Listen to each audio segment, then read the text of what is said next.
하시고 말씀 나누도록 하겠습니다. 서로 인사하실 때에 승리합시다. 같이 우리 인사하시겠습니다. 승리합시다. 승리합시다. 네. 우리 주님 안에 분명히 승리가 있는 줄로 믿습니다. 아멘.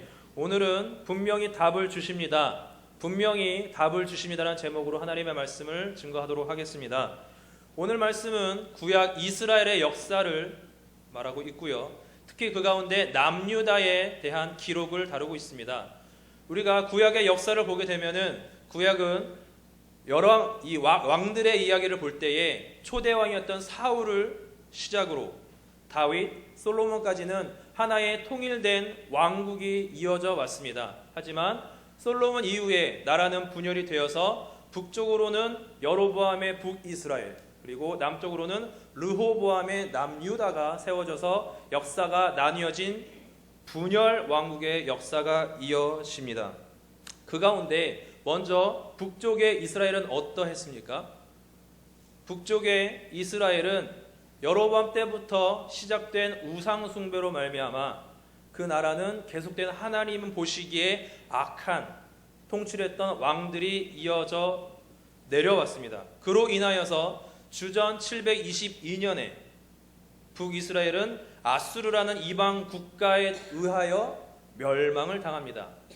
그 이후에 이스라엘의 역사는 이제 남유다만 남아서 남유다를 통하여서 이어지게 됩니다. 그 가운데 오늘 본문에 등장하는 요시야 왕은 남유다의 16번째 왕으로 오늘 말씀에 등장하고 있습니다. 먼저 우리가 역대 왕들의 얘기를 보게 되면은 이 왕들이 하나님 보시기에 어땠는지를 성경은 분명하게 기록하고 있습니다. 먼저 우리가 오늘 본문 34장 1절, 2절 두 구절을 같이 보도록 하겠습니다. 같이 보겠습니다. 요시야가 왕위에 오를 때에 나이가 8세라 예루살렘에서 31년 동안 다스리며 여호와 보시기에 정직하게 행하여 그의 조상 다윗의 길로 걸으며 좌우로 치우치지 아니하고. 아멘. 네, 오늘 보게 되니까 요시야는 어떤 왕으로 기록되고 있습니까? 하나님 보시기에 좋았나요? 나빴나요? 하나님 보시기에 좋은 그러한 통치를 했던 왕으로 기록되고 있습니다. 먼저 우리가 이 요시야라는 인물을 좀 살펴볼 필요가 있는데요. 그가 왕에 오른 나이가 되게 중요합니다. 1절을 보게 되니까 그는 몇 세에 8세 때에 왕이 되었다고 기록되어 있습니다. 그리고 몇 년 동안 31년 동안 남유다를 통치한, 이 정도만 보더라도 요시야가 보통 왕은 아니었던 것을 저희가 알 수가 있습니다. 왜냐하면 우선 어린 나이에 왕이 되었고, 그 다음에 그 어렸을 때 왕이 되었음에도 불구하고 그 통치 기간이 길었다는 것을 우리들은 기본적으로 알 수가 있는 것입니다. 근데 먼저 우리가 알 수 있는 것은 2절에 그가 어떠했느냐, 바로 여호와 보시기에 정직하게 행하여 그의 조상 다윗, 그의 조상 다윗의 길로 걸으며 좌우로 치우치지 아니었던 것을 보게 되는 것입니다. 여기서 우리가 좀 더 요시야가 이렇게 하나님 보시기에 좋은 평가를 받을 수 있었던 그 이전의 배경을 좀 살펴볼 필요가 있습니다. 히스기야 왕을 기억할 것입니다. 히스기야 왕은 그의 모든 기록을 통하여서도 하나님 보시기에 선했던 왕으로 우리가 알려주고 있고, 그의 마지막 죽기 전에도 하나님을 향하여서 면벽 기도를 통하여서 간절히 원함으로 15년을 더 연장하여서 살았던 위대한 왕으로 저희가 기억하고 있습니다. 이 히스기야 왕을 다음으로 세워진 왕이 누구였냐면 므낫세라는 왕이었습니다.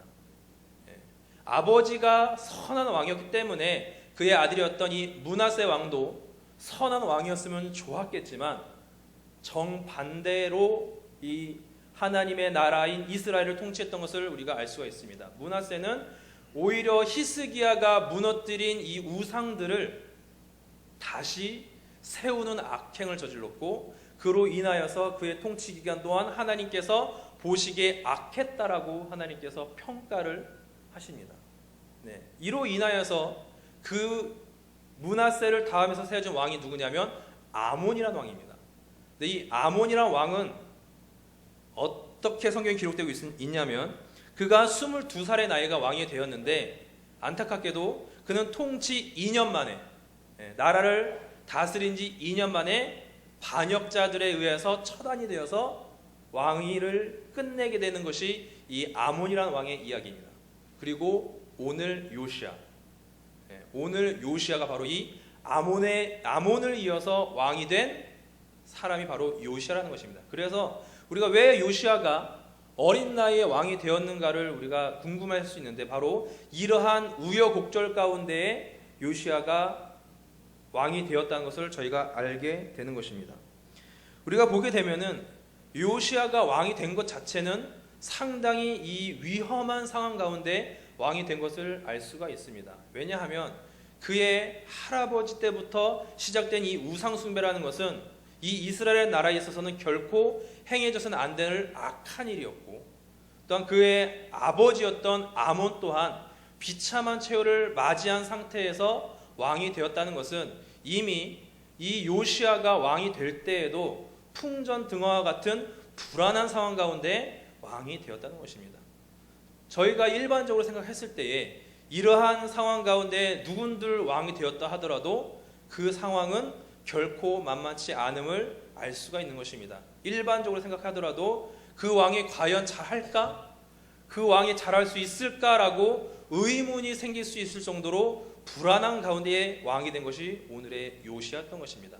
하지만 우리가 함께 봤던 이 34장 1절 2절에서는 우리가 일반적으로 추측할 수 있는 그런 결말이 아니라 정반대의 결말을 기록하고 있습니다. 그렇죠? 8세의 왕이 되었고, 그리고 이 31년간 통치를 했다는 것만으로도 분명히 그 요시야는 분명한 비결이 그 왕의 통치 가운데 있었음을 보여주고 있는 것입니다. 그것이 바로 2절이었던 것입니다. 2절에 보게 되니까 하나님을 비로소 찾았고, 그 가운데 하나님이 명하신 대로 순종했던 것이 바로 요시야 왕이었기 때문에 31년이라는 긴 시간 동안 이스라엘 나라를 다스릴 수가 있었던 것이었습니다. 우리들은 이 시대를 살아갈 때에 우리들 또한 요시야와 같은 이러한 일들을 당면할 때가 있습니다. 방금 우리가 찾아봤던 요시야의 상황처럼 실제로 지금의 우리 성도님들이 살아가는 인생은 결코 만만치 않을 것입니다. 오늘도 이 3일 저녁 하나님께 예배하러 나오셨지만 이 자리에 나오기까지도 다양한 시험과 다양한 유혹과 삶의 문제들이 우리 성도님들 앞에 있었을 것입니다. 하지만 우리 성도님들이 이 자리에 나온 이유는 무엇입니까? 그럼에도 불구하고 우리가 찾아야 할 분이 우리 주님이시기 때문인 줄로 믿습니다. 그 이유가 바로 우리의 삶 가운데 주님이 답을 주시는 줄 믿으시기 때문입니다.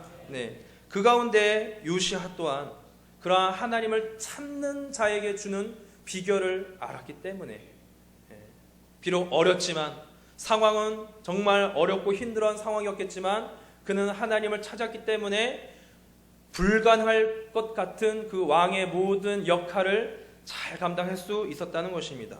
그래서 우리 성도님들 또한 이런 이 인생을 살아가실 때에 그러한 하나님을 찾는 그런 복을 누리시기를 소망합니다. 예레미야 29장 13절에 너희가 온 마음으로 나를 구하면 나를 찾을 것이요 나를 만나리라. 아멘. 이러한 말씀의 은혜를 누리시길 바랍니다. 또한 우리가 선을 행하되 낙심하지 말지니 포기하지 아니하면 때가 이름에 거두리라. 아멘. 갈라디아서 6장 9절의 말씀 또한 우리에게 축복의 말씀인 줄로 믿습니다. 두 번째로 요시야는 그런 가운데 자신이 왕으로서 하나님을 찾는 통치 가운데 분명히 해야 할 것이 무엇인지를 알았고 그것을 행했던 것을 오늘 본문에서 계속해서 기록하고 있습니다. 오늘 말씀 4절을 보도록 하겠습니다. 34장 4절을 한번 우리 보도록 하겠습니다. 시작. 무리가 왕 앞에서 바알의 제단들을 헐었으며 왕이 또 그 제단 위에 높이 달린 태양상들을 찍고 또 아세라 목상들과 가로 새긴 우상들과 부어 만든 우상들을 빻아 가루를 만들어 제사전 자들의 무덤에 뿌리고. 아멘. 요시야가 하나님을 비로소 찾았다는 것은 이스라엘 나라, 하나님의 백성이라 하는 이 나라를 어떻게 다스려야 할지에 대한 것을 깨달았다는 것과도 마찬가지인 것입니다. 어떻게 하는 것이 그동안에 하나님이 선택한 이 나라가 유지되는 가운데 하나님이 보호하시고 하나님께서 돌보실 수 있는 비결이 무엇이었는가? 하나님을 찾는 것이지만 더 구체적으로 그것을 행한 것이 바로 요시아였던 것입니다. 요시아가 했던 4절부터의 말씀을 보면은 무엇을 한 것입니까? 우상을 없앴다는 건 무엇입니까? 거짓된 것을 예배하는 것, 무가치한 것을 섬기는 모든 것들을 꺾어버렸다는 것입니다. 비로소 진정으로 예배해야 할 그분, 진정으로 섬겨야 할 그분이 누구신지, 어떤 뜻대로 우리가 살아갈지를 분명히 깨달은 것이 요시아였다는 것입니다. 그래서 4절에 보게 되면은 이 요시아의 결단은 요시아 혼자만의 그러한 결단으로 끝난 것이 아니라 왕으로서 영향력을 펼쳐야 할 나라 백성들에게도 그것을 미친 것을 우리가 볼 수가 있는 것입니다. 4절에 이렇게 기록됩니다. 무리가 왕 앞에서라고 되어 있습니다. 요시아 왕 혼자만 잘해서 이러한 일을 한 것이 아니라 요시아 왕이 결정한 하나님의 은혜를 깨닫고 하나님의 그 찾는 자에게 주는 그 비결을 알은 이 요시아가 그것을 이스라엘 백성들에게 영향력을 행사한 것을 알 수가 있는 것입니다. 무리가 왕 앞에서 바알의 제단들을 헐었다라고 되어 있으며 왕이 또 그 아세라 목상들과 아로색에 있는 우상들과 부어 만든 우상들을 빻아 가루를 만들고 제사하던 자들의 무덤에 뿌렸다라고 되어 있습니다. 이 모든 일들을 행하는 것은 어떻게 보면은 결코 만만치 않은 것이었을 것입니다. 하지만 그가 이 모든 것을 함에 있어서도 분명히 하나님이 주시는 마음, 하나님이 그동안 자신들의 선조들에게 부으셨던 하나님을 찾는 자에게 주셨던 그 능치 못한 하나님의 능력을 요시아가 알았기 때문에 그는 이것을 과감하게 이루었다라고 성경학자들은 평가하고 있습니다. 아마 지금 그동안의 이 이스라엘 왕들이 결코 만만치 않은 이 시절을 살아왔지만 어린 나이에도 불구하고 요시아가 이렇게 할 수 있었던 것은 다시 한번 하나님을 찾았다는 것, 하나님을 찾음으로 그에게 부어주시는 하나님의 능력과 하나님의 뜻 가운데 이것을 요시아가 감당할 수 있었던 것이었습니다. 이러한 모든 일은 놀라운 것인데 바로 이 모든 것을 하나님께서는 계획하고 계셨다는 것입니다. 하나님께서 이 모든 상황 가운데 살아 역사하셨고 이 모든 것을 계획하신 것이 우리 하나님이신 것을 우리가 알 수 있는 것입니다. 열왕기하 13장 2절에 이렇게 기록되고 있습니다. 하나님의 사람이 제단을 향하여 여호와의 말씀으로 외쳐 이르되 제단아 여호와께서 이와 같이 말씀하시기를 다윗의 집에 요시아라 이름하는 아들을 낳으리니 그가 내 위에 분향하는 산당 제사장들을 내 위에서 제물로 바칠 것이요 또 사람의 뼈를 내 위에서 살리라 하셨느니라. 여러 번 때에 베델이라는 곳에 그리고 단이라는 곳에 이 금송아지를 세웠습니다. 산당을 만들었습니다. 이것은 무엇입니까? 하나님께서는 그 모든 것을 세우는 그 모든 악행 가운데 있어서도 하나님께서 그 모든 것을 바로 세우실 하나님의 계획을 분명히 갖고 계셨던 것을 분명히 이곳에서 이야기하고 있는 것입니다. 그리고 그 뜻대로 요시아 때에 비로소 하나님께서 그를 들어 사용하심으로 위대한 개혁이 변화가 이 이스라엘 가운데 나타났다는 것입니다. 사랑하는 성도 여러분, 하나님의 뜻을 간절히 의지하며 또한 그것을 믿고 인내하는 자에게 분명히 하나님께서 역사하실 줄로 믿습니다. 하나님을 믿고 의지하는 것이 우리 인생들의 분명한 답인 줄로 믿습니다. 하나님께서는 결코 이스라엘을, 우리를 포기하지 아니하시는 것입니다. 그렇기에 지금을 사는 우리들에게도 이러한 하나님을 의지하는 분명한 자세가 필요한 것입니다. 지금을 사는 저희들, 우리 성도님들은 어떻게 예배를 드리고 계십니까? 우리 성도님들의 예배는 온전히 하나님께 드려지고 있습니까? 스스로에게 한번 질문을 던져보시면 좋을 것 같습니다. 나는 과연 정말 영과 진리로 하나님을 예배하고 있는지, 정말 내가 믿는 그 하나님, 말씀을 통하여 기도를 통하여 역사하시며 지금도 살아 역사하셔서 우리를 주관하시는 그 주님을 예배하고 있는지를 다시금 깨달으시고 다시금 회복하셔야만 하는 것입니다. 이 시대에는 점점 시대가 흘러갈수록 하나님을 예배하는 것을 마치 구닥다리인 것처럼 말합니다. 하나님을 예배할 때에, 하나님을 향하여서 우리가 부르짖을 때에 하나님의 영광을 찬양하는 것을 마치 무가치한 것으로 세상은 공격합니다. 하지만 우리는 결코 속지 말아야 합니다. 그것들은 마귀가 우리를 넘어뜨리려고 하는 말인 것을 기억하시길 바랍니다. 하나님을 예배하는 것, 하나님을 향하여서 부르짖으며 하나님께 영광 찬양 올려드리는 것이 이 시대를 살아가는 하나님의 자녀의 마땅한 자세임을 기억하시길 바랍니다. 예배할 때에도 과연 내가 이 말씀에 분명히 역사하시는 하나님을 온전히 예배하고 있는지를 늘 긴장하고 저희들은 예배할 수 있어야 하는 것입니다. 때로는 습관에 따라, 때로는 남의 등에 떠밀려서 나오는 그러한 경우도 더러 있을 것입니다. 물론 그렇게라도 이 여호와의 전을 채우는 것이 우리 안에도 복인 줄로 믿습니다. 하지만 우리가 그것에 머무를 것이 아닙니다. 그것을 넘어서서 더 하나님께서 우리에게 원하시는 건 무엇입니까? 우리의 마음이, 우리의 영이 깨어서 언제 어디서든지 우리에게 능력이 되시는, 우리에게 힘이 되시는 주님을 예배하는 것을 원하시는 줄로 믿습니다. 그렇기 때문에 우리들은 하나님을 예배하는 우리의 삶을 분명히 회복해야 합니다. 히브리서 10장 25절에 이렇게 기록됩니다. 모이기를 패하는 어떤 사람들의 습관과 같이 하지 말고 오직 권하여 그날이 가까움을 볼수록 더욱 그리하자. 아멘.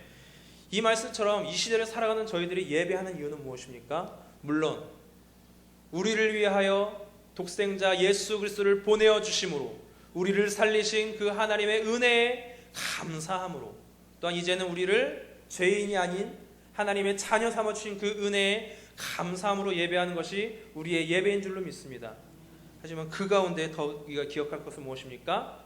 다시 오겠다 하신 우리 주 예수 그리스도, 재림의 주님을 우리가 기억하며 그날을 준비하는 자들로서 또한 하나님을 예배해야 하는 것입니다. 마치 혼인잔치를 준비하는 이 처녀들과 같이 등불의 기름을 예비하는 것, 그것은 바로 이 예배의 자리에서부터 시작되는 것입니다. 하나님의 말씀을 펼쳐서 보며 하나님을 향하여서 하나님의 영광을 찬양하며 또한 우리의 심령이 하나님을 향해서 쏟아붓는 그 믿음의 고백을 통하여서 우리가 주님의 그 다시 오심을 준비하는 줄로 믿습니다.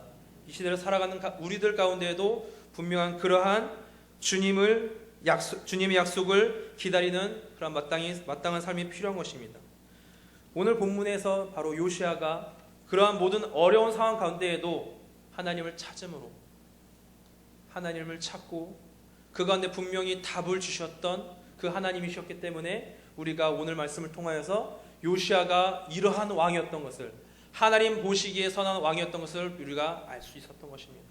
저는 이 시대를 살아가는 우리 한강교회 성도님들에게도 동일한 도전을 주고자 합니다. 우리가 살아갈 때에 우리가 어떠한 평가를 받아야 하는지, 물론 사회적으로도 다양한 우리들이 평가를 받을 수 있을 것입니다. 하지만 우리 성도님들이 공통적으로 받아야 할 평가가 있다면 무엇일까요? 저는 앞으로 더 살아가야겠지만 우리 성도님들이 지금까지 살아오신 것, 또는 앞으로도 주님 부르실 그날까지 살아감으로 받아야 할 하나님의 평가는 바로 우리들 또한 하나님 보시기에 정말 충성된, 얼마나 좋으십니까? 하나님 우리를 보실 때에, 하나님 우리를 향하여서 말하실 때에 충성되었다고, 또한 우리를 향하여서 칭찬하시며 잘했다, 그렇게 주님의 칭찬을 받는 것이 얼마나 축복된 우리의 결말이겠습니까? 그것을 우리들은 사모할 줄로 믿습니다. 그날을 위하여 또한 그날을 준비하며 살아갈 때에 우리의 삶이 분명히 복된 줄로 믿습니다. 말씀을 정리하겠습니다. 어린 나이에 요시아는 혼란스러운 가운데 왕이 되었습니다. 하지만 그런 가운데 그 누구도 감히 감당할 수 없었던 그 왕의 위치였겠지만, 그럼에도 불구하고 비로소 하나님을 찾았을 때에 요시아는 하나님이 기뻐하시는 그러한 왕으로 하나님의 평가를 받은 줄 기억하시길 바랍니다. 이 시대를 살아가는 우리 성도님들 또한 동일하게 어려운 상황 그리고 어려운 때를 살아오셨을 것입니다. 또한 앞으로 어려운 그러한 일들이 우리 성도의 삶 가운데 분명히 있을 것입니다. 하지만 그럴 때에도 세상의 유혹에 속지 마시고 안 된다, 불가능하다, 되지 않을 거야 라고 하는 그러한 부정적인 말에 넘어가지 마시고, 그때도 동일하게 지금 고백하셨던 것처럼 하나님을 찾으시는 우리 모든 주의 자녀들 되시기를 소망합니다. 하나님을 찾음으로 그 가운데 하나님을 기쁘게 해드리고 또 우리 삶 또한 그로 인하여서 복된 줄로 살아가는 저희 모두가 되시기를 소망합니다. 또한 그런 가운데 반드시 필요한 것은 무엇입니까? 하나님을 예배하는 우리의 삶이 회복되어야 할 줄로 믿습니다. 다른 어떤 것을 예배하는 것이 아닙니다. 바로 우리 주 하나님, 온 천지 만물을 만드시고 또한 지금도 살아 역사하심으로 우리를 인도하시는 우리 주 하나님을 예배하시는 우리 모든 한강교회 성도님 되시기를 소망합니다. 그 어떤 것도 그것을 대신할 수 없습니다. 세상의 방법이 아니라 바로 하나님이 정하신 방법으로 하나님을 예배하시는 그런 주의 권속들 되실 줄로 믿습니다. 주님 다시 오심을 기억하시면서 지금처럼 하나님을 예배하시고 하나님을 향하여서 늘 나아가시는 그러한 복된 저희들의 삶이 될 줄로 믿습니다. 감사드립니다. 함께